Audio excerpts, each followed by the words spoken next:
This meeting is being recorded. All right. I want to thank everyone for joining me this month. Actually, Petite Sirah was not really on my radar either. I used to drink a lot of it. When I first started drinking wines, when I transitioned to a red wine, that is the red wine that I started with, was the Petite Sirah. And but then I went into the cabs and I lost sight of the Petite Sirahs, and then I joined the Wine Street or Wall Street Wine Club, and they sent me a bottle of Petite Sirah, and I thought, oh, maybe I'll use that as the theme for this month. So I'm glad that you all joined me, and I learned a lot from all of you. You had great articles. If you want to introduce yourself, talk a little bit about what you did find out, and we'll go from there. You want to start, David? Sure. So hi, I'm David Crowley from Cooking Chat, and joining from the Boston area. We're still getting a little bit of snow today, not, as has been the case most of the winter. It's not supposed to amount to much. So I did Petite Sirah pairings. I wanted to try a few different things. I was surprised. I searched my blog for my initial idea when I've done something like that for other grape varietals. I like sort of collect different things I've previously posted with that grape. I was like, wait a minute, I don't have anything on here. The only hits I got on Petite Sirah was a few posts where it was, in a blend as opposed to being a single varietal. So it's not that I haven't had it per se. I've just never, it's been kind of an afterthought that I haven't featured. So that was interesting. And then it's one of those things. It was a fun opportunity to learn a little bit more about it, about the grape. And as I was saying to Wendy, I actually picked up 2 bottles. I went to a Total Wine where there were maybe 10 or so bottles to choose from in the Petite Sirah category. And it was interesting. I found they were all clustered around either $10-ish or like really jumped up to be like $34, $40, like one from Ridge, for instance, that was in that range. So I'm like, I'll try two of the cheaper ones, and maybe I'll go back next time and get one of the pricier ones. It was interesting. I really like the McManus Petite Sirah that from Lodi that I had. I had this Cloudbreak also that I was telling Wendy I really didn't care for it, so I decided to focus on the McManus and kind of nurse the bottle along and try several pairings with it. But I posted a sirloin steak recipe that's very good. It's obviously meat. Meat is obviously a great pairing.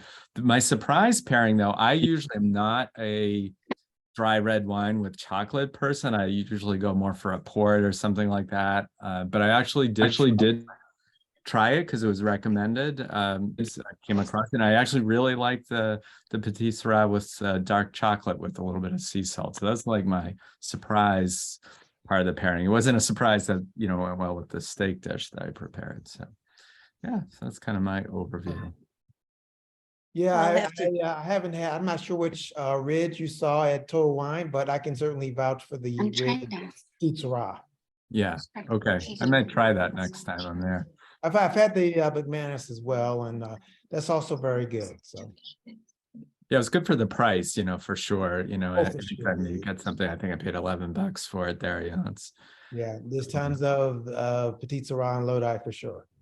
Yeah. Is that the biggest? Well, maybe you'll explain in your article. Is that I know in my research it was just saying California in general. Is Lodi like the Lodi is one of the appellations that has a lot of Petite Sirah, but Lodi has pretty much a lot of everything. It's the largest grape growing region in the United States. So there's a lot of Petite Sirah here, and I'd say the lion's share of it goes into blends. But I've had a few standalone Petite Sirahs that are Lodi vintners. And so you get a lot of people who buy Lodi fruit. At McManus, I don't think is actually based in Lodi. Probably just got the fruit from Lodi, but there's a lot of Petite Sirah here, and a lot of it, Petite Sirah and Zinfandel is a typical kind of combination. So you find a fair amount of Petite Sirah and Zinfandel to add color and tannins. Yep. Yeah, that makes sense. Cool.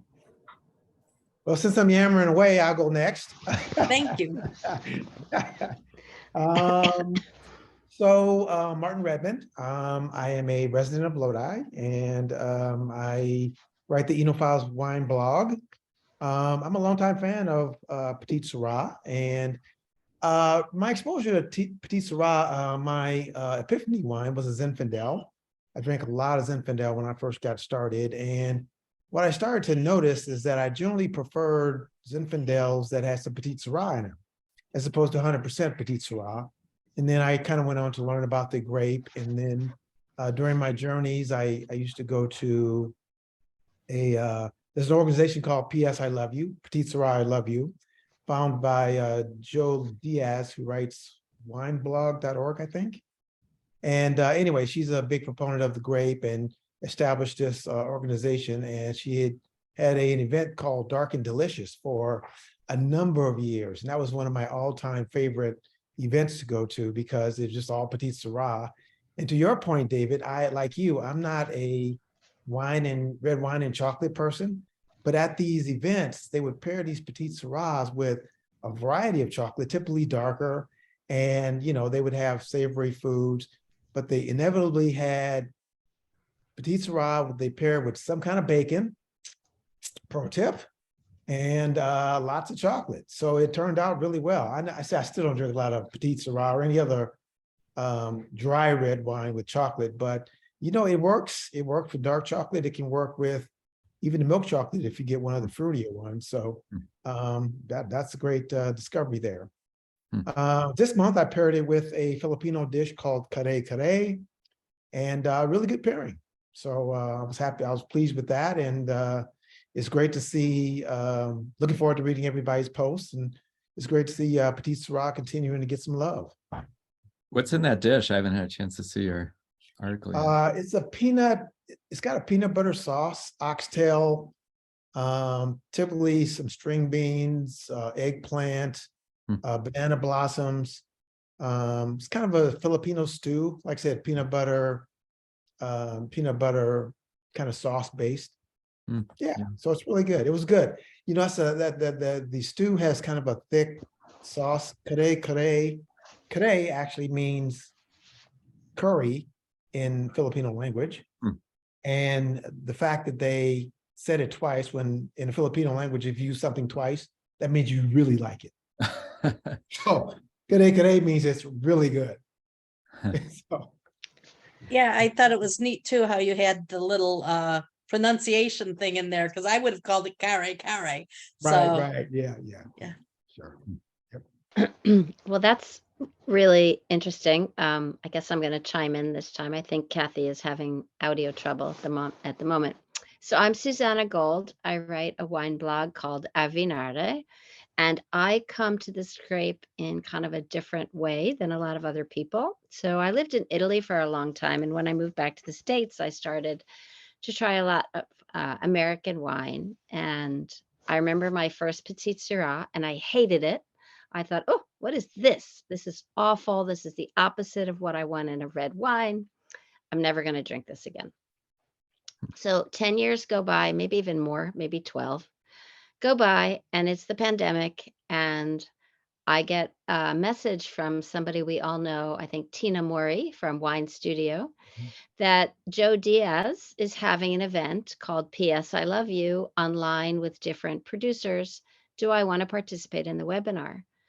So I said, sure. And a bunch of journalists got on the webinar, and they had received samples. At the time, I didn't receive samples, but I listened to this webinar with incredibly passionate Petite Sirah winemakers.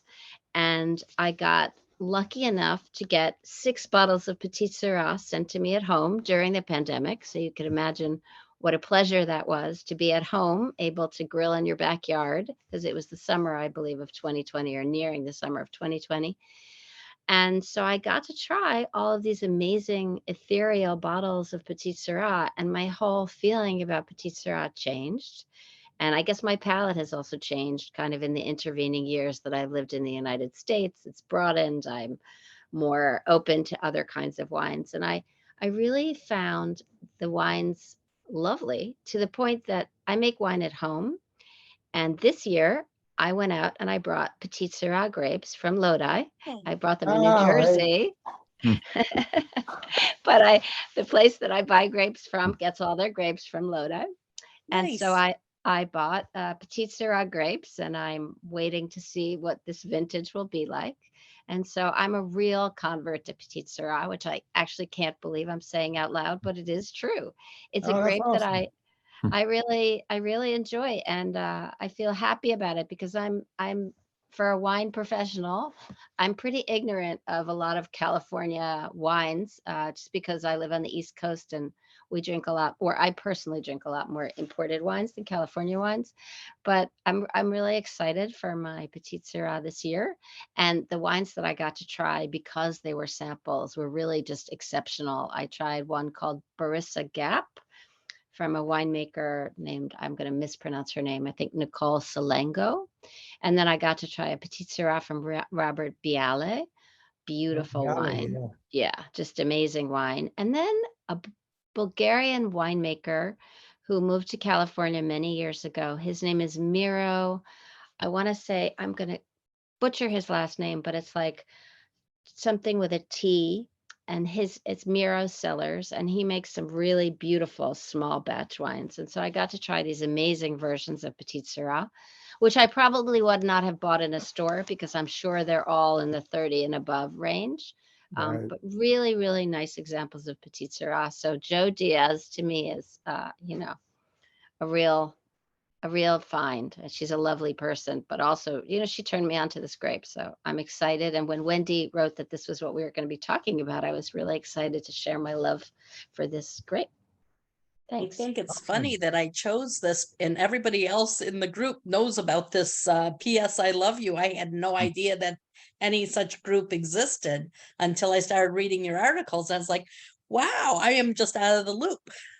No, you're not out of the loop. I mean, Martin is from California, but I just happened upon PS I Love You, which is what a great tagline, PS I Love You. Yes, it Isn't is. that You true? know, Yeah, yeah. she's such No, a I good think marketer. I think I Yeah. also did that 2020 Zoom. I don't know if I did the Zoom call, but Joe and those producers did send me some wines as well around that time frame. And it included one from Stag's Leap, and that is the best Petite Sirah I've ever had. I Yeah. didn't get that one. I got a few. I didn't get them all. So Yeah. Stag's Leap is the best one you've ever had? Yeah, but I've had the Mirror, I think is based out of Dry Creek? Sacramento, not Sacramento, Placerville area. And I've had that one as well. And that's really a really wonderful wine. Yeah. Yeah, I really was excited, but I was exciting. It's exciting when you find a grape variety that you had one feeling about and then you change your mind, right? Yeah. So when are you sending out samples of the SG?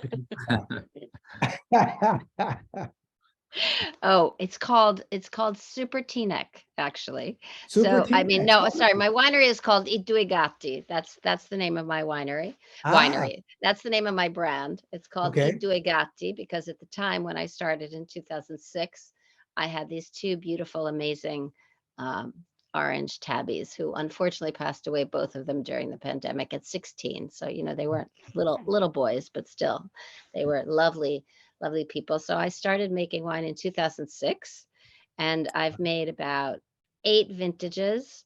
And I don't know. I'll see how my Petite Sirah comes out, and if it's decent, I will definitely send it to you guys. The Yeah. best Oh, we'd wine I love made that. was a Moscato, actually. Always grapes from Lodi.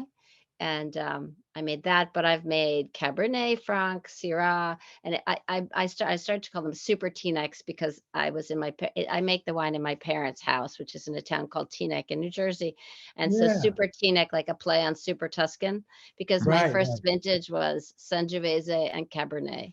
Yeah. But it's fun, and I involved my son. In fact, he foot trod some of my Petite Sirah grapes because my Oh, that's press broke exciting. in the middle. Yeah. But it's really fun. Have you guys ever made wine at home? No. No. No. It's really, I make a really small quantity, like maybe 40 bottles a year, but it gives me such a new respect for winemakers because it's so hard to make a good wine. I mean, of course, I don't have all the professional equipment, but it's, so many things can go wrong at any moment. And, Oh, yeah. So I have made wine at home. oh yeah, From Kathy? from one of those little kits that was like a birthday present, and it was Yeah. terrible. So I have nothing but respect for people who make the wine, and I decided I have no interest in making wine. I am much more interested in the growing of the grape Yeah, I'm more interested in the and the drinking of the drinking and the wine. drinking of the wine. Yes. yeah. There's a guy in our town that makes his own Portuguese descent, and he likes to make his own wine. But the first time he was coming over to something in our house, so I'll bring wine. I said, sure. I didn't know what he was going to bring his home juice. Oh, it was awful. And then it was like hard to politely suggest he doesn't need to bring wine in future events. Well, mine came with this little kit that, like, for the oak had sawdust and had some other clear liquid goop. And I was just like, you know what? This is it. Yeah, no. It wasn't my, I don't want to know. And if I have to put sawdust chips in it, I really don't want to drink it. So, Mm. No, I don't put sawdust chips in my wine. But yeah, I'm actually, sure. during the pandemic, I actually traded wine with my neighbor, well, my parents' neighbor, because they were going to the store and we weren't going out to the store because my parents are older and my son is young, and we were trying not to encounter anybody ever. So I would bring them, my next door neighbors, bottles of my homemade wine, and they may not be expert wine drinkers, but they actually liked some of the stuff. So it gave me renewed confidence that it's not the That's worst. awesome. The first years I made wine, it was just awful. But then I got a little better. But nothing like Our anybody's. mistakes. Yep. A lot of mistakes. But at the beginning, I never put in sulfites. Then sometimes I'd put in sulfites. Then you have to learn how to use the hydrometer for the sugars, and it's a whole very complicated process. But it's interesting, Kathy, that you decided you rather grow the grapes, because part of me really wants to go to UC Davis, and get a wine, even just a winemaking certificate online. Not that I'll ever be a professional winemaker, but yeah, it's really, really, I got the bug, and it's fun. Anyway. Yeah, I would love to have a vineyard, but me too. and they, Oh my gosh. they do grow grapes here in Georgia. So that, realistically, that's probably where I would have one if I ever had one. So Where do they grow grapes in Georgia? in the North Georgia mountains, like the North Georgia is the foothills of the Appalachian Mountains. And they have the Dahlonega Plateau AVA. And then there's Okay. another AVA that straddles North Carolina. How is the wine? Do you have any, Well- are they growing a lot of Vermentino?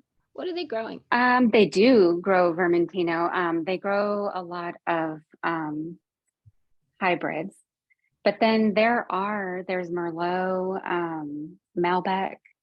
I actually went and harvested Malbec at a winery in Northeast Georgia one day, and that's when I knew my heart is in the vineyard and not the winery.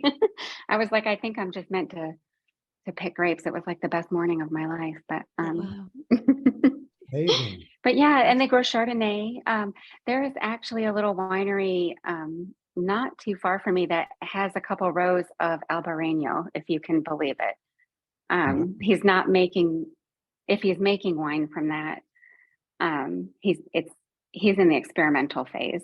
So, I've never tried it. So no idea. But yeah, I mean, it's very hit or miss. There are some decent wines up in North Georgia, and then there's a lot of hybrid winemaking, and it's agritourism. It's beautiful. It's absolutely stunning. So you go up there and you drink kind of crappy wine, but you have beautiful views, and it's a nice day. Sounds nice. Sounds like a good day to me, even if the wine Well- isn't perfect. While you have the floor here, Kathy, why don't you tell us a little bit about your Petite Sirah findings? So I actually went with the Ridge, Lytton Springs Petite Sirah that I found at Total Wine as well, David. And then I'm a member of a small winery in Sonoma called Crux.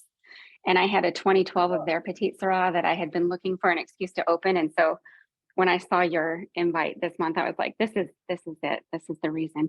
But I actually opened the 2012 with nachos. So that was great. We made brisket nachos with the leftover. My husband made a brisket. And so we had invited friends over and it was absolutely fabulous. It was a great pairing.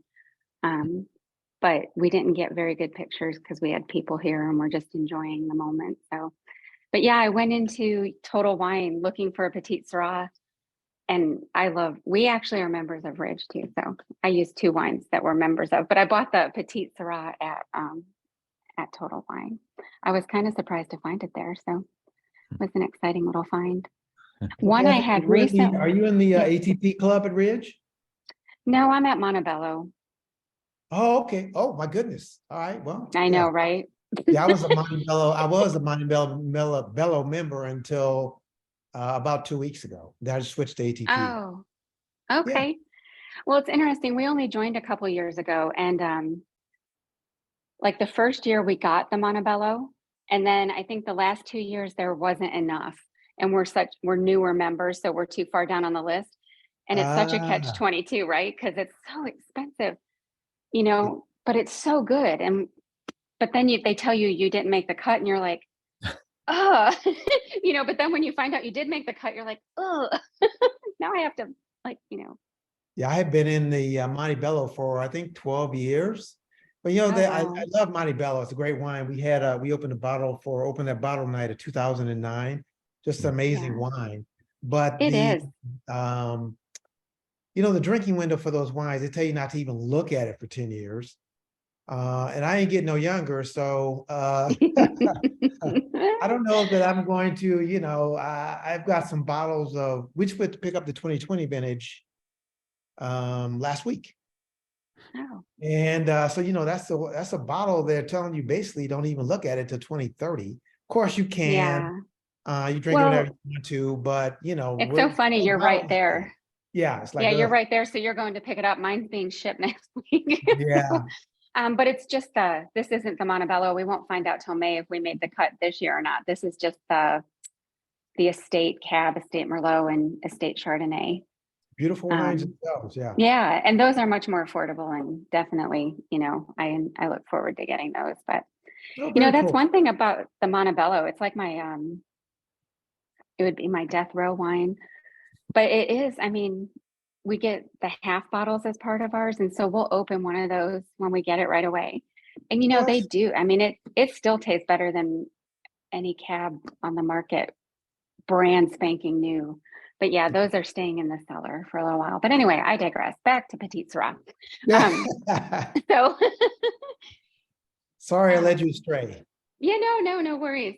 So it's so funny, Wendy. One of the first Petite Sirahs I think I had was Bogle. And I am a huge Bogle fan too. There's not a $10 wine on the market that is as palatable as Bogle. I agree with you. Yeah. It's I buy it for the kid, like when when the college kids were home, Bogle was that's what I would fill the fridge up with. Right. Because they don't care. But recently in a local wine club I belong to here, I got the Camus Suisun Valley Durif. And they're actually calling it Durif.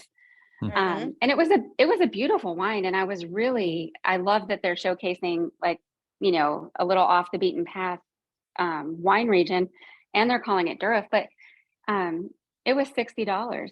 And and good on Camus. They'll bring a lot of people will buy it for the name, and so that'll give Petite Sirah and Durif a little traction, and as well as the Suisun Valley. But I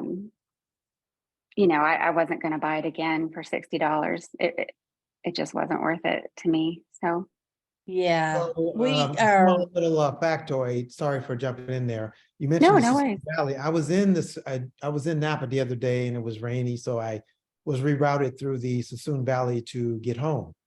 There's actually a sign. Probably you're all familiar with the big Napa sign that says, Napa Valley. Yeah.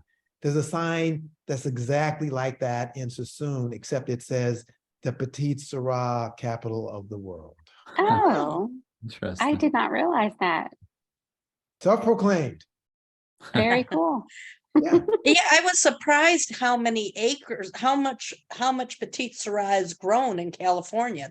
That surprised me, especially since you don't hear about it. It's kind of like shoved in the back corner or something. It mostly goes into blends. Yeah.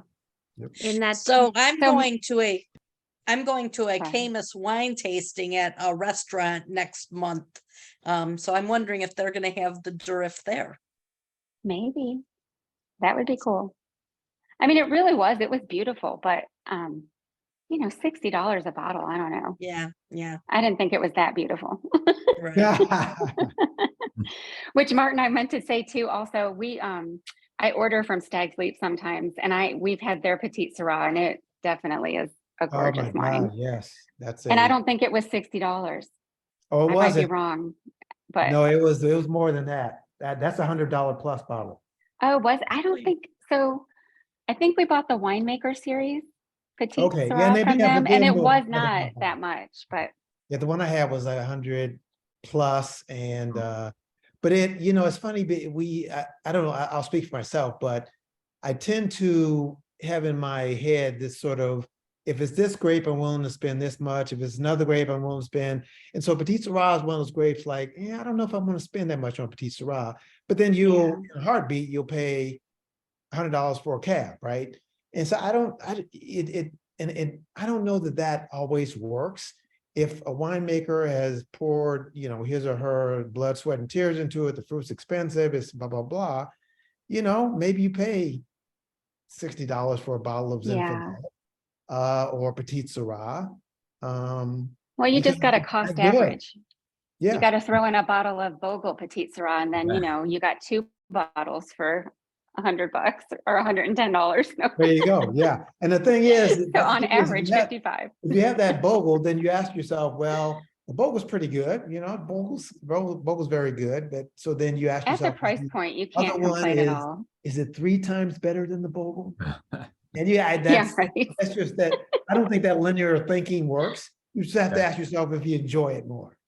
Yeah. That Yeah. cost averaging though, I've had times when I try to do that a little more strictly. I've going into the shop and, you know, Yeah, sure. all right, I want to spend $100, you know, okay, I pick up a few for the everyday wines for 10. What do I got left? Let's go. Yeah. Yeah, I'm seeing, I just looked, I thought I had seen something. There's some kind of Stag's Leap. It just says Stag's Leap Napa Petite Sirah for like $39. That's Probably the one I had. Yeah. Well, I'm sure that the Stag Leaps for $100 was a very, very nice wine. So Yes. I don't know that I will ever taste it.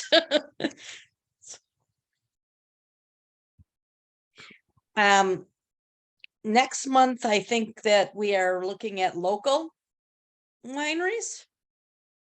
Oh, That what Gwendolyn decided on, David? I haven't seen an invitation post. That's what we were talking about, because I know she was initially saying something about California, you know, sustainable California wines, 'cause April being Earth Month, Earth Day and stuff. And so, but then we're doing a California focus the following month, May, Livermore, including Livermore. And so I suggested doing like local wines with local food, kind of a concept. So tentatively that's it, but I guess we'll be on the lookout for the details.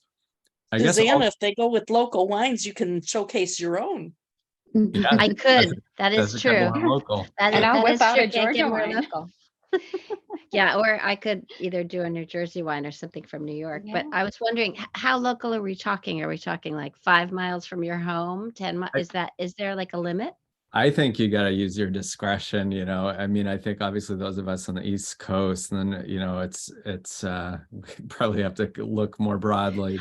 Exactly. You Yeah. know, I kind of tend to define, like for me, for wine, I feel like if I can drive there in a half a day, that's pretty, and pick up the wine. Yeah, that's look. So I even extended like the Finger Lakes, because I Right. think if she's throwing in like sustainable or organic or something, I don't know if there are only a handful of wineries that are really like within an hour of me, and the one that's good, I don't think I think it's a little harder in the tougher climate, you know, climate. In a colder weather climate. Yeah, to I be think so to too. do sustainability, but I know some of the Finger Lakes are certified and stuff. So Well, I think you're Wendy, right. are you in Michigan?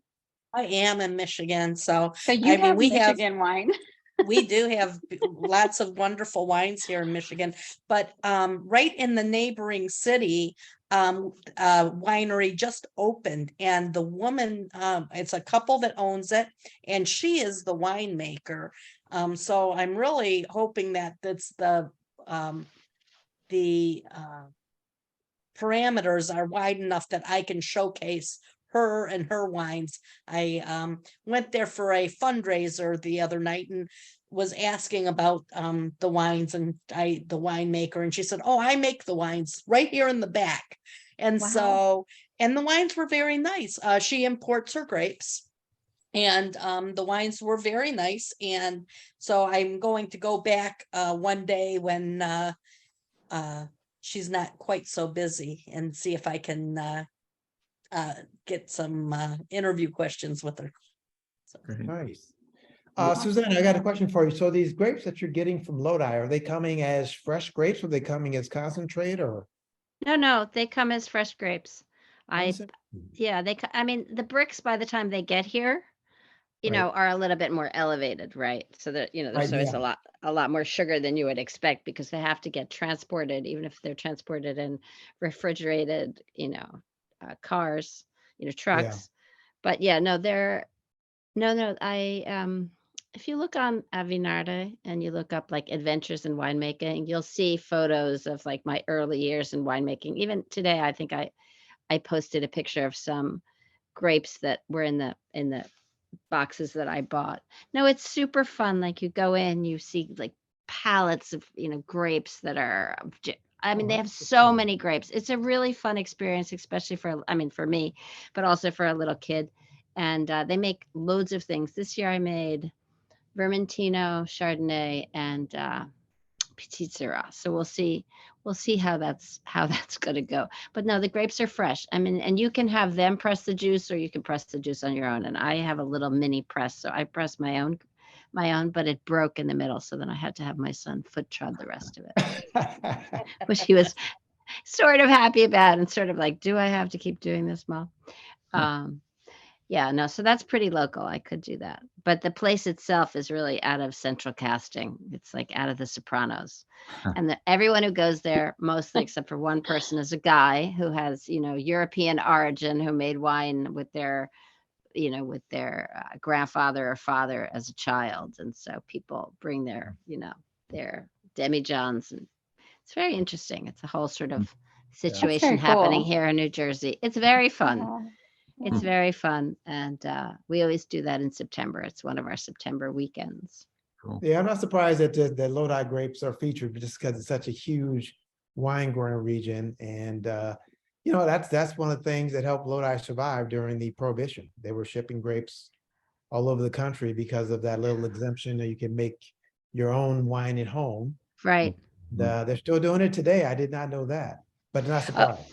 Oh yeah, no, there are tons of great. And the other thing that's really fun for me when I go there is all of the names on the crates are like Italian names that are, immigrated, I guess, to California in like the 1880s. Oh like yeah. Colina and all these Wow. other companies, and they still have these really old logos. It's just a very fun kind of Yeah. historical experience to think about these immigrants who went to California and started in the industry. And Lodi is doing so much work. I mean, they have that guy Randy, whose name I can't pronounce, Caproso. Yeah, who takes all those photos. Didn't he just come out with a big book on Lodi? He did. Yeah, I have it. What do you think of it? No, it's a fantastic book. He goes into all of it's got, of course, great photos and art, but he really just talks about the history of the AVA and, what's unique about it. Obviously, big, the Lodi Wine Commission has a great, I guess, a way of marketing the brand, if you will, while at the same time, it's not, that over the top marketing, like everything we have is great. They just, hey, we've got 100 different grape varieties here. It's the largest wine growing region in the United States. Here's what makes it unique. So it's nice. You have like 23 or more grapes that grow there, right? 100. 100. Wow, that's a Different grape lot. varieties in Lodi. That's amazing. Yeah. And fun for you. So can I ask kind of a generalized question about wine, how you guys get wine? So do all of you belong to, like, are you all members of different wine clubs? I am, you know, So I mostly buy my wine through wine clubs. And occasionally, like mostly for events, I will buy wine online. But you know, my whole wine experience was wrapped up in, you know, just going out on weekends and tasting wines, you know, because I'm in California. So it was very easy for me to, you know, to join a wine club here, wine club there. And I'm definitely a kind of a think global, drink local kind of wine guy. So I like to buy local wines. That's not necessarily Lodi. That's, for me, California is local. So, and that's, you know, some of the best wines in the world are made here. So it's easy to join wine clubs and buy wine. So it's rare that I go to a big box wine store because I'm mostly in wine clubs, and when I go wine tasting, I buy wine. Or you're on your bike? Or when I'm riding my bike. Those two don't mix though. Right. I bet they don't. And Kathy, you belong to a lot of different wine clubs? the only two, well, I belong to 3 total. And I try not to belong to wine clubs because I like to buy everywhere. You know, I mean, I'm lucky to live very close to a Total Wine, and I can spend half a day in there. I just like to go up and down all the aisles and look at all the wines. But one place I've been kind of enamored with lately is Wine Spies. And so they're like one of those last bottle things. You get like 1 wine a day, Yeah. but they also have a store. So what doesn't sell out goes in their tiny little, you can click on visit store and there's a few wines in there. But what I love about them is you can buy 1 bottle if you want, and they store it in your online locker. And then when you buy 12 bottles, it ships for free. And I've gotten some really interesting wines from them. I've gotten a Turkish wine. I've gotten, you know, some wines with a little bit of I got a 1978 Rioja from them. So That is it's called just Wine Spies. Wine Spies, yeah. Which I'm .com? actually not an affiliate, so I don't have a link to Yeah. share or anything. It's just something I've done. I think I've ordered 2 cases from them over about the past 6 months because, you know, I do also buy. I like to support my local wine shop.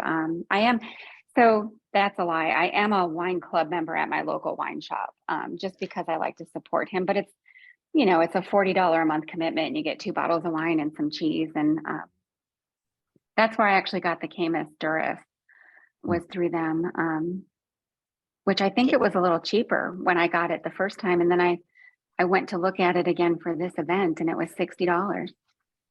Can you write the link winespies? Is it Yeah. winespies.com in the chat? I'll do that. I Thank sure you. Thank will. you. What about you, Yeah. Wendy and David? Are Well, you I'm wine in club members? Michigan. And so it's very difficult for me to source wines. I used to go through wine.com all the time. I loved that because I could just chat with the expert there, tell him what I was looking for. He'd make recommendations. Then for some reason, they stopped being allowed to ship here to Michigan due to our laws. I don't know what happened. Oh, wow. So I belong to, so then I have a Total Wine, but it's over an hour drive to get there. I live in a rural area, so it's an hour for me to get anywhere.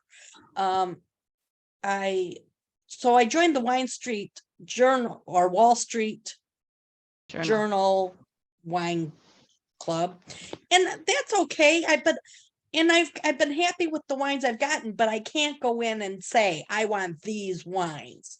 I just get whatever they're sending. You know, I tell them what I like in a wine, and then they send me.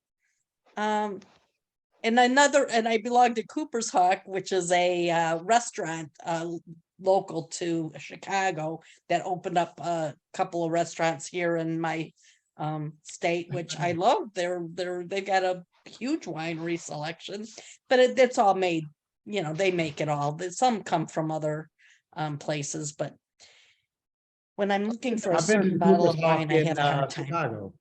I've been to the Pardon? Cooper's Hawk winery outside of Chicago. Yeah. Nice. So Yeah, nice. My story is for for for a good stretch of time, there was a local wine shop that called Pairings, and the owners I got to be very friendly with. They're very into food and wine pairings, and every Saturday they would have 6 wines, and they're very like into like under the radar wines from, you know, unusual grapes, different, you know, wine regions you hadn't heard of. And each wine would always be paired with a food. They sort of shared my interest in food and wine pairings. And I would sometimes go in and like do some guest pairings, you know, make a dish and stuff like that. So that kind of collaboration. So I love that. And during that period of time, I very rarely bought wine I had tried first. So it's been really tough since they retired. And the guy who bought the store just didn't know how to run the business, and it wound up closing. So that was sad because it was also, you know, there were a lot of regulars that would do that. You know, it's kind of like late afternoon Saturday, kind of ease into your Saturday evening. So it's still folks I'm friendly with, but I haven't found so keep in touch with them, but I haven't really found the replacement shops. I've kind of, you know, there are a few shops that I try to support locally, but sometimes, you know, when I want something specific, that there's a Total Wine handy. So I do try to do the local stores first, but sometimes it is hard to source things like if you're looking for something specific. So, and then I'm in a few clubs, included a couple of times, like when I've gotten samples from a wine, you know, a small winery like Deneen in Yakima Valley. I like, hey, I like it. They send me a, you know, free case. I'll join their club, you know, join their club. So, you know, kind of feel like doing that from time to time, but don't like, yeah, they do get, it is out here when you start shipping from the wineries, unless you get those kind of, I'm always interested with the places where if you get, you know, half case or whatever, you don't have to pay for shipping, because it can, these days it can be brutal. The add-on, you know, it's a couple bottles that, you know, that if you know, worth of cash that you're putting into the shipping of it. So For sure.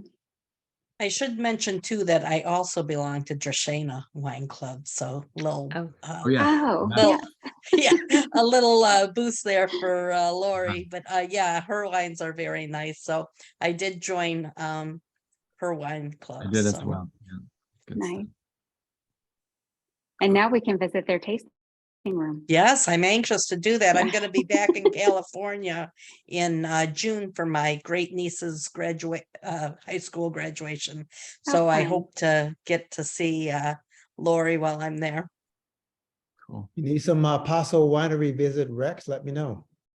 Yeah, my brother lives in Santa Margarita, which is right outside of Paso. So that's where I do all my wine touring when I'm there. Nice. But they have right in their little town now, Ancient Peaks has a winery there, and it's a very nice, those are very nice wines, those Ancient Peak wines. So Oh, yeah, for sure.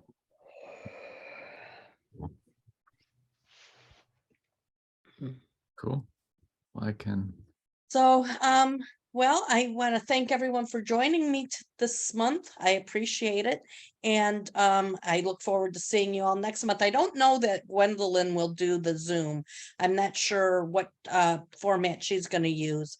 Do we want to talk about different formats or while we're recording, or do we want to stay on and stop recording? We can stop recording now, maybe. That's probably good. Okay.